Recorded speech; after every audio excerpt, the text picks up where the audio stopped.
na cause here na why maybe you put now double the first issue marumo were ike owo nya nwe ya na cause ya why were ike na we nwoke abụọ all over go now for instance mona ga abụọ na chofu why he love the girl love the girl but the love the girl alo mu agbano eji m ego achọrọ m elo the girl so ya na aga the girl go dey chigi mana ba you say no I want to mu na abia I want to marry ni chigwa ye orizu na adu erizie ya dizi ma o na chizi ka ime ihe ka isi amare dey interested ya sika mo ga mu nwa n'ụlọ ha ka emeka lwazie ma bezi ba ku bishi ya gba ima no 2 months o na-eme wewe girl na so love for nwa ga buruzie nwa gba mlo amụ nwa and some men anakwa na check ihe ofuma because ị ga-eji matara ihe nwa gị ma ọ nwa gị because wala nwa ga gara ụlọ ọgwụ opara ya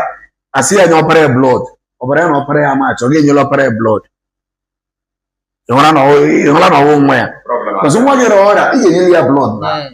asi fada ị ga-enyela nwa gị blood so atụọzụ tesiozi mmanya bara msi ma ama na afa ya si no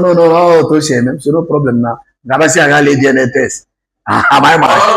abọgị chọrọ no pụta so ọ na-adịkwa ma biko ụmụ nwaanyị titiri ọ na-etiti sikwala DNA test dị ọnụ ọ gụcha 500,000 kwa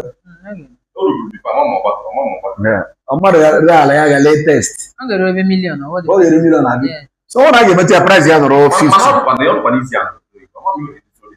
Nigeria ji afọ n'ụwa ọzọ a na-ele na Nigeria ya working na Nigeria but abroad ihe ahụ enweghị ihe ahụ